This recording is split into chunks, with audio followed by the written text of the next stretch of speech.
तर आज आपण खेरडा येथे महिलांची शेतीशाळा सोयाबीन पिकावरील महिलांची शेतीशाळा आयोजित केली आहे। त्यामध्ये आपण FGL मध्ये समाविष्ट असलेल्या गटांना सुद्धा येथे बोलवलेलं आहे। तर यामध्ये त्यांनी ज्या कीड नियंत्रणाच्या वेगवेगळ्या बाबी अवलंबल्या आहेत, जसे त्यांनी यामध्ये फेरोमेन ट्रॅप्सचा वापर केलेला आहे, पिवळे चिकट सापड्यांचा वापर केलेला आहे, पक्षी थांबे लावलेले आहे, दशपर्णी अर्काचा वापर केलेला आहे आणि आज त्यांनी निंबोळी अर्क कसा तयार करायचा हे इथे डेमो करायचं ठरवलेलं आहे। तर त्या महिलांनी येथे निंबोळ्या गोळा केल्या आहे आणि निंबोळीची पावडर सुद्धा गोळा केलेली आहे। तर त्यांच्याकडून जाणून घेऊया आपण त्या निंबोळी अर्क कसा तयार करणार आहेत।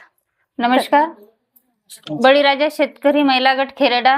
आम्हाला FGL फार्मर ग्रुप लिंकला आम्ही सभागाव आणि आम्हाला त्याच्या माध्यमातून आम्हाला मार्गदर्शन मिळाले आहे। कारण की लिंबोळी अर्क म्हणजे आतापर्यंत माहित नव्हतं की कसं तयार करायचं। आम्हाला त्याच्या माध्यमातून मार्गदर्शन मिळाल्यामध्ये आम्ही लिंबोळी अर्क तयार करत आहे। बळीराजा शेतकरी गट लिंबोळी अर्क तयार म्हणजे हे 5 किलो लिंबोळी तयार करायचं आहे आणि त्यांना मिक्सर मधून काढून किंवा दुसऱ्या प्रकारे जो आपल्या जवळ असतो त्याच्या माध्यमातून तयार करायचं आहे। आणि 10 लिटर पाणी आणि 5 किलो हे लिंबोळीचा पावडर असं एक दिवस अगोदरच भिजू घालायचं। त्याच्यानंतर दुसऱ्या दिवशी 12 किंवा 24 घंट्यानंतर दुसऱ्या दिवशी नाही का शॅम्पू वगैरे त्याच्यामध्ये मिसळून घ्यायचं। माध्यमातून आपल्याला जो आपला मुख्य पीक असतो त्यांना हे द्रव म्हणजे वेगवेगळे घटक असतो त्याच्यामध्ये माध्यमातून आपल्याला एक द्रव निर्माण होतो।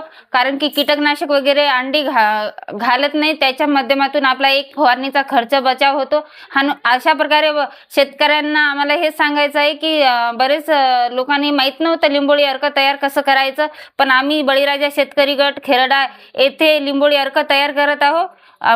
हे आमचे शेतकऱ्यांना आव्हान आहे की लिंबोळी अर्क तयार करा आणि खर्च तुमचा कमी करा आणि उत्पन्न जास्त वाढवा। धन्यवाद।